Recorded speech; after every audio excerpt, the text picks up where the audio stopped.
Now transcribe Theatre Royal.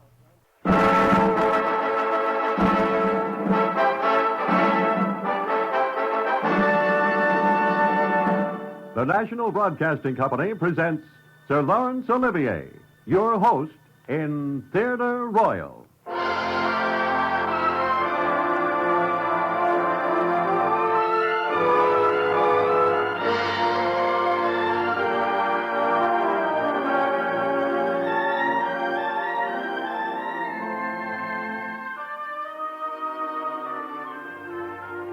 This is Laurence Olivier. In a few weeks' time, when the new stage play in which I'm appearing with my wife comes to London's West End, I shall have the pleasure of appearing each week in a different play on this program. But until then, I'm very happy to have the opportunity of introducing as my guests some of my own friends from the theater. Today's guest is an exceptionally good companion of mine, and we have had many very happy associations together on the stage. You may perhaps recall our visit to the United States some years ago with the Old Vic Theatre Company. I'm speaking, of course, of Ralph Richardson. Ralph has chosen for you a dramatization of a story by Joseph Conrad. It is, in my opinion, one of the best he ever wrote, and I think you will enjoy it. It has perhaps the simplest title of any story I know. Here, then, is Ralph Richardson in Joseph Conrad's story of the First World War, The Tale. Outside the large single window, the late evening light was dying out slowly. In the long room, the irresistible tide of the night had run into the most distant parts of it, where the whispering of our voices, passionately interrupted and passionately renewed, had died away with the dying light. Now I could see only the faint oval of her upturned face, the pale immobility of her hands against the dark of her dress. Oh, we loved each other, yes, but there was little hope in that love. At last, she turned her head away. Please. We can only hurt ourselves going on like this. You know that. Why, my darling. Tell me something. What am I to tell you? Why not tell me a tale? A tale? Yes, why not? Why not? You used to tell your simple and professional tales very well at one time. You had a sort of art. That summer, 1914, the days before the war. Oh, really? But now you see the war is going on. It could be a tale not of this world. Well, you want a tale of the other, the better world? You must call back someone who's already gone there. No, I don't mean that. I mean some other world in the universe, not in heaven. Well, I'm relieved. But you forget that I've only 5 days leave. Yes. And I've also taken 5 days leave from my duties. I like that word. What word? Duty. It is horrible sometimes. That's because you think it's narrow. But it isn't. It contains infinities. And so... What is this jargon? An infinity of absolution, for instance. But as to this other world, who's going to look for it? And the tale that's in it. You. Huh? As you will.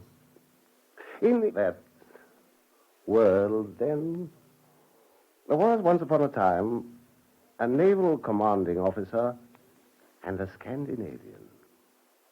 It was a world of seas and continents and islands. Like the earth? Yes. A war was going on in that world, and many young men in it, mostly in wardrooms and messes, used to say to each other, it's a bad war, but it's better than no war at all. That sounds flippant, doesn't it? Yes. Let's get back to our commanding officer, who, of course, commanded a ship, a warship. But he used to be sent out with her along certain coasts to see what he could see, just that. Sometimes he had some preliminary information to help him, and sometimes he hadn't. It was in the early days of the war. The ship was sailing in northern waters, steaming along her beat in sight of a rocky, dangerous coast that stood out intensely black, like an Indian ink drawing on gray paper.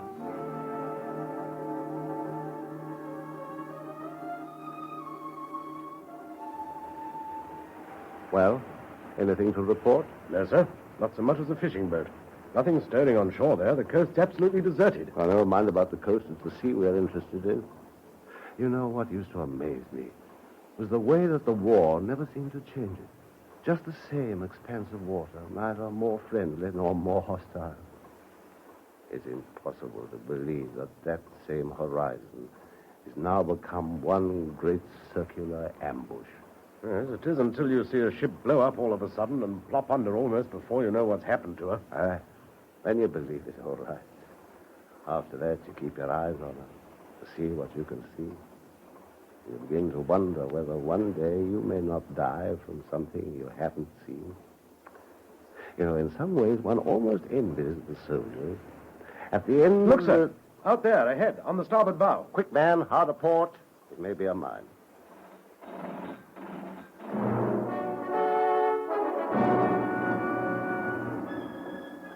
Ahead of the ship, something was floating and rolling lazily on the sea. Something, but what?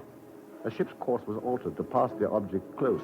It was necessary to have a good look at it and to see what one could see, close, but without touching it. It was not advisable to come in contact with objects of any form floating carelessly about. Small wreckage, perhaps. But there shouldn't be any wreckage here. No. The last reported torpedoings were a long way westward. But one never knows. There may have been others that weren't reported, gone with all hands. Yes. Seems to be a battle. Here, have a look through the glasses, sir. Uh-huh. Yeah. Pretty obvious proof of what we've suspected all along. That certain neutrals round here haven't been quite so neutral as they should have been. U-boats? Yes. Replenishing the stores of U-boats. Somewhere not so very far off, either. Yes, but why leave the evidence lying about like this? Why, indeed.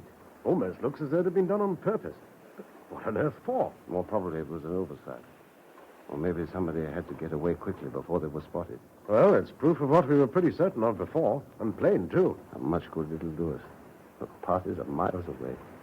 The U-boat, the devil only knows where, but ready to kill. And the noble neutral slipping away to the eastward, ready with a pack of lies. Yeah. Well, they won't have to lie very much. Fellows like that, unless caught in the act, are pretty safe. Yes, I suppose they can afford to chuckle. They probably don't even care a rap for the bit of evidence left behind. It's a game where practice makes you bold, and successful, too. Yeah, well, perhaps this will be once too often. May not have been all that long ago. It doesn't have to have been by the look of things. Not in this kind of weather. You see, the fog's coming up again. A solid white wall of it. Well, here we go again.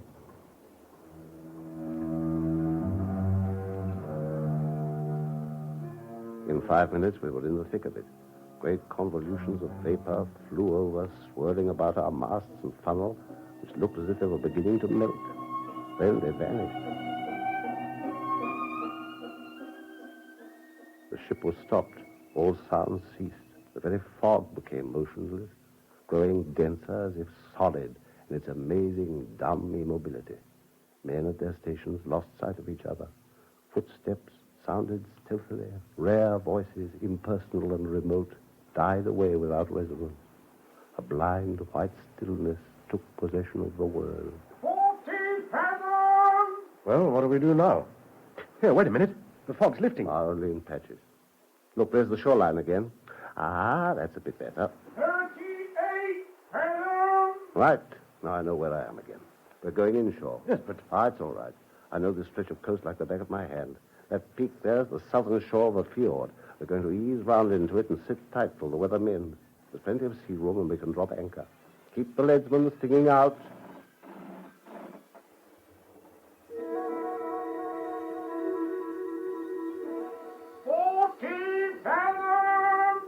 Slowly, with infinite caution and patience, they crept in closer and closer, seeing no more of the cliffs than the effervescent dark loom with a narrow border of angry foam at its foot. At the moment of anchoring, the fog was so thick, all they could see they might have been 1,000 miles out in the open sea. Yet the shelter of the land could be felt. There was a peculiar quality in the stillness of the air, very faint, very elusive. The wash of the ripple against the encircling land reached their ears with mysterious, sudden pauses.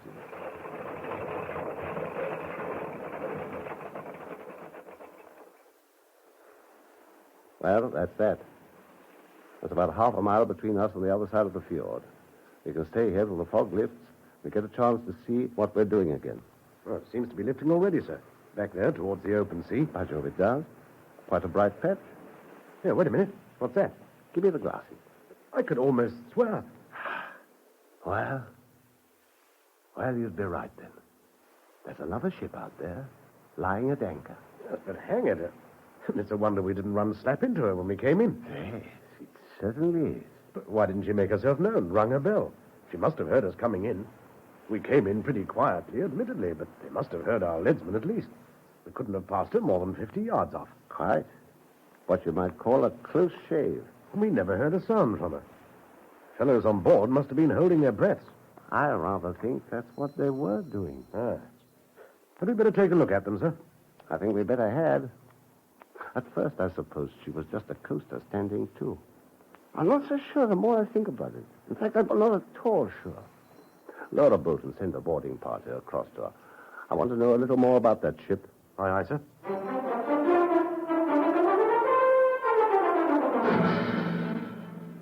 The boat was lowered and moved away into the fog. The white swirl of vapor that lay on the water swallowed it up as though it had been sunk.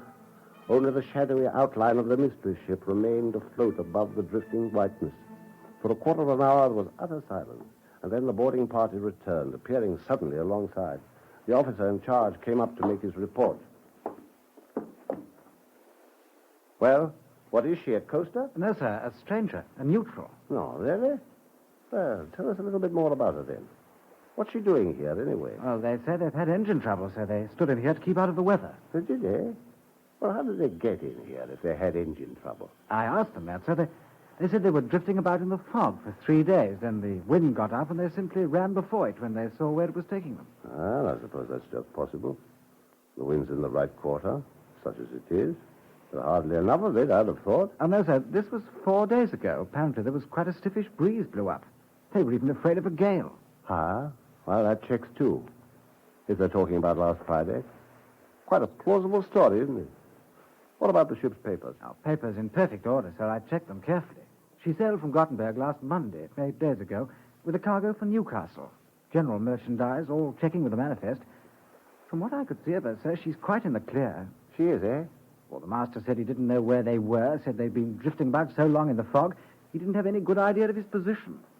He asked me for a bearing, but I didn't give him one till I'd checked with you, sir. Good. Just one thing. What about her engines now? Are they still disabled? No, sir, she has steam on them. Oh, she has. Number one, you know, I think you were right after all. They were holding their breath as we passed them. They certainly were.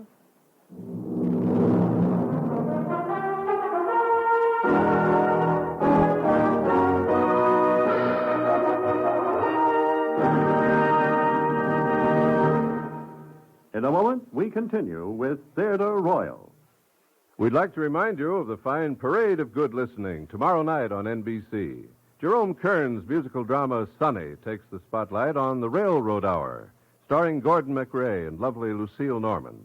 Then Howard Barlow and the Firestone Symphony Orchestra join with Metropolitan basso Cesare Siepi, the guest artist on The Voice of Firestone. Later, George London returns to The Telephone Hour, with Donald Voorhees conducting the Bell Telephone Orchestra. Top off your Monday evening of musical entertainment when Paul Laval conducts his city service Band of America in a double salute to the Safety Congress and National Bible Week. And you'll want to join that lovable pair, Fibber McGee and Molly, as they find themselves involved in another laugh-provoking misadventure the whole family will enjoy. As they find themselves involved in another laugh-provoking misadventure. That's followed by an amusing storytelling session as jokester Senator Ed Ford and his quick-witted partners Peter Donald, Harry Hirschfield, and former Governor Harold Hoffman get together to outdo one another on Can You Top This? Later Monday, enjoy a swashbuckling drama when MacDonald Carey stars in another thrilling episode of Jason and the Golden Fleece. And remember, tomorrow NBC joins the state of Ohio in a salute to popular funster Bob Hope, heard each morning with a quarter hour of helpful and hilarious tips to the housewife. For the best in listening entertainment, you'll want to stay tuned to your NBC radio network. And now we return to Theatre Royal.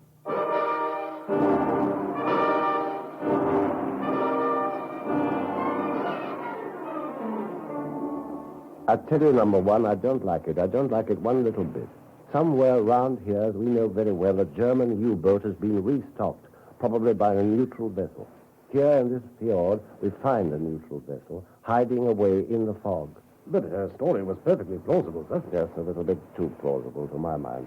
If she wasn't trying to avoid us, why didn't she make herself known when we came in? She must have heard us.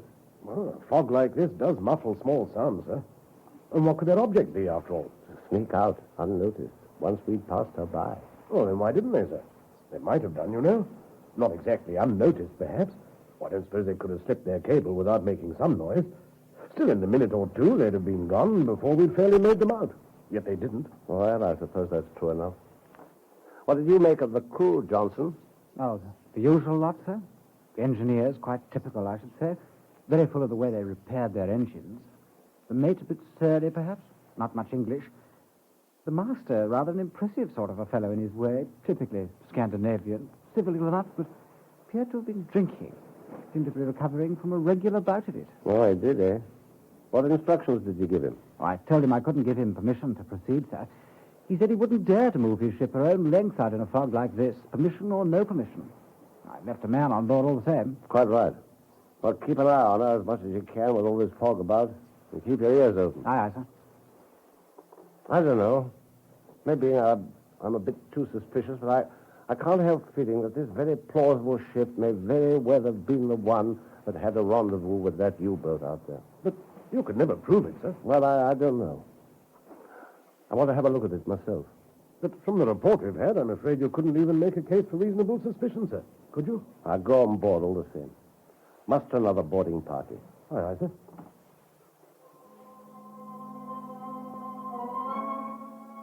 What did I expect to find? Well, I couldn't have told anybody, not even myself. I suppose what I really expected to find there was an atmosphere, the atmosphere of gratuitous treachery, which to my mind nothing could excuse.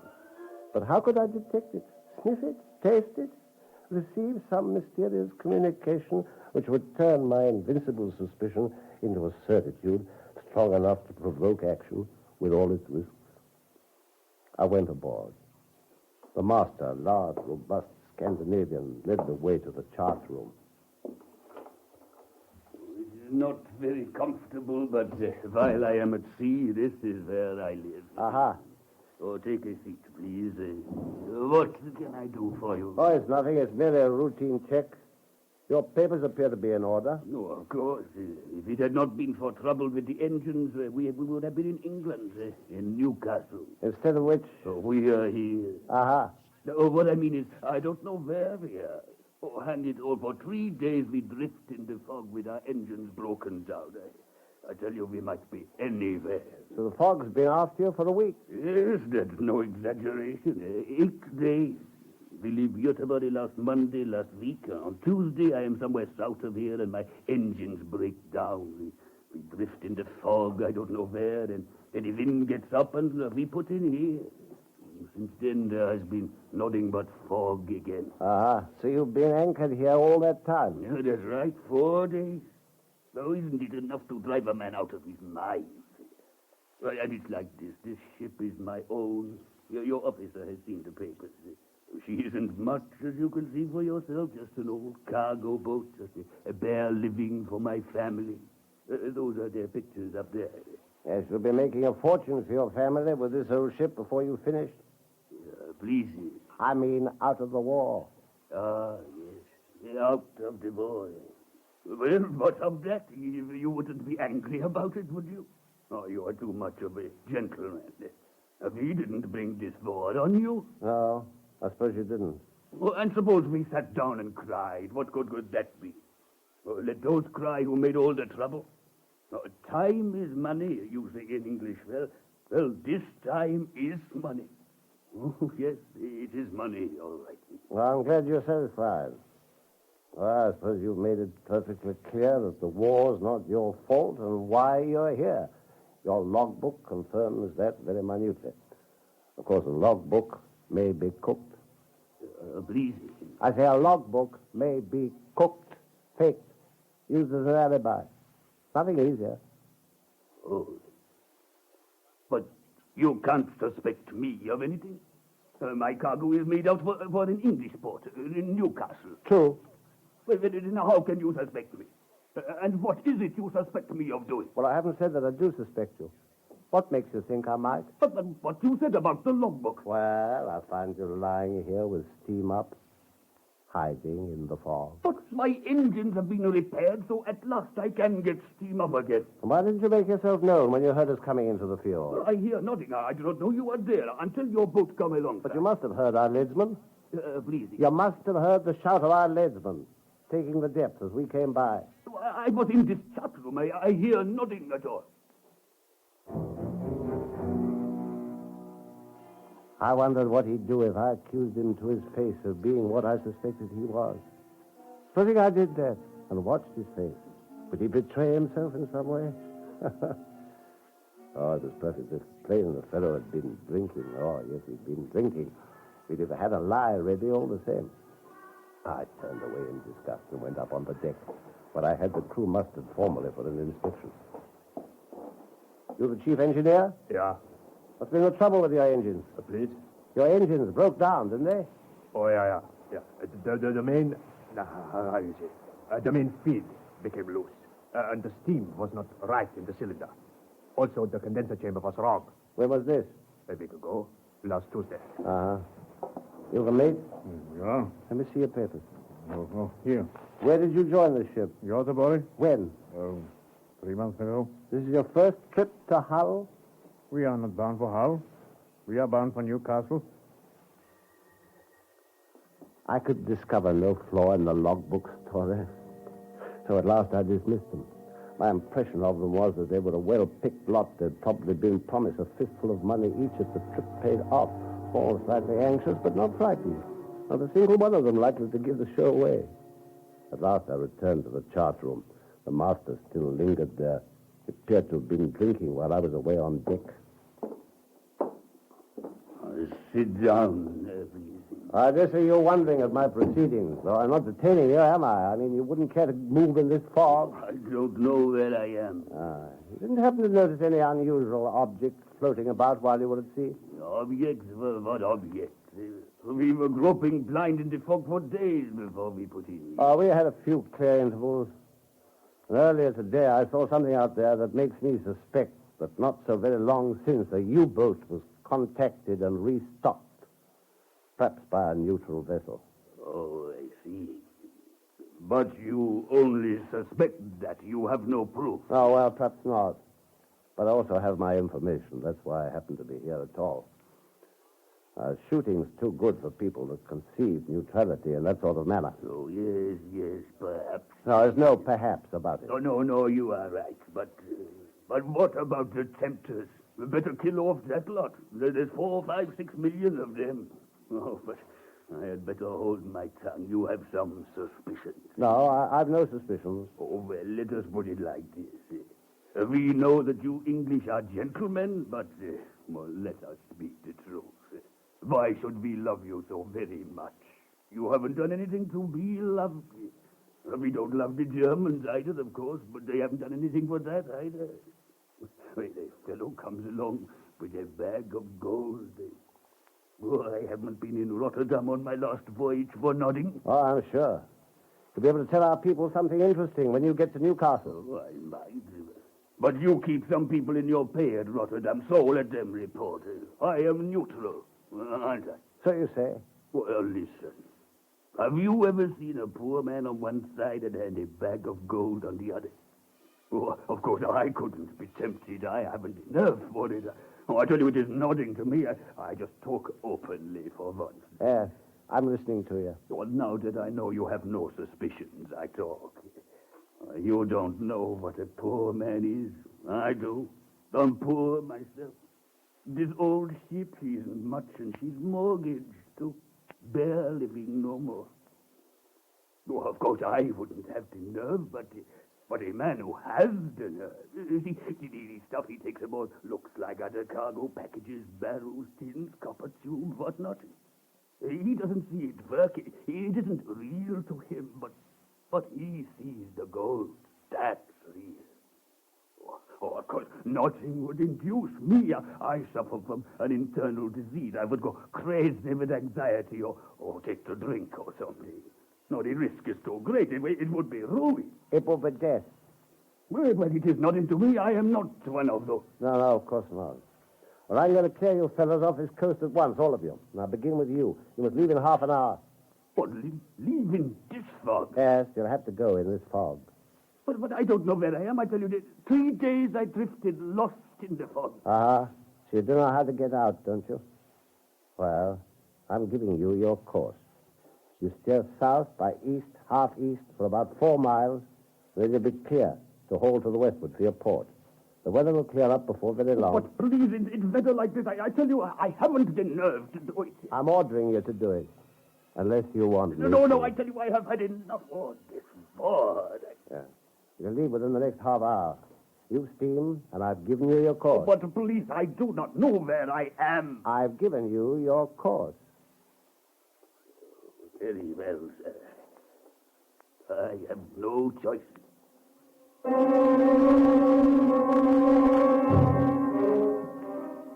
I returned to my ship, leaving the master standing there as if he were rooted to the deck. Within the next 10 minutes, I heard their anchor being weighed. Then, shadowy in the fog, she steamed away out of the fjord on to her given course.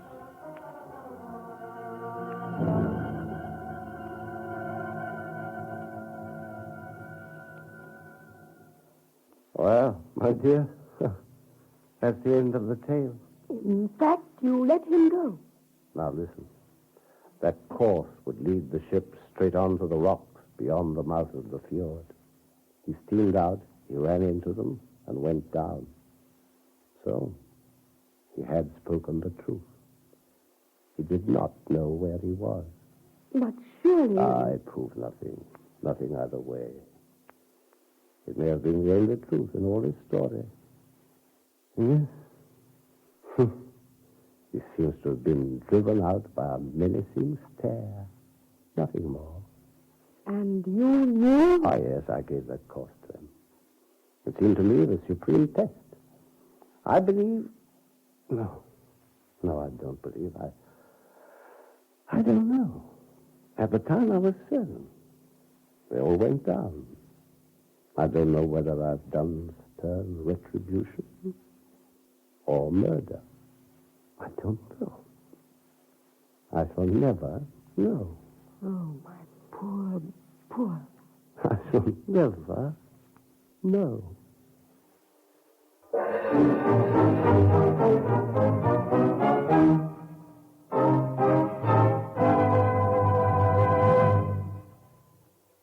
This is Laurence Olivier again.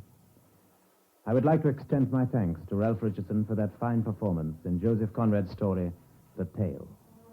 Our thanks, as usual, should also go to the excellent supporting cast. I shall have with me as my guest on next week's program another good friend of the theater, John Gielgud. Until then, when I look forward to your company, au revoir, and thank you.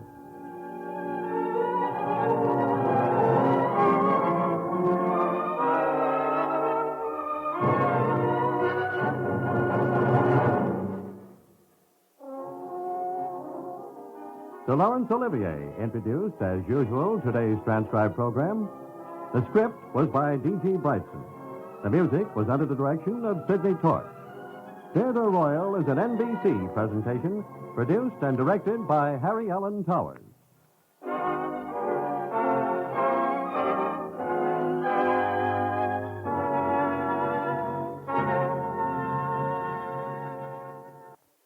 Hear Last Man Out, next on the NBC Radio Network.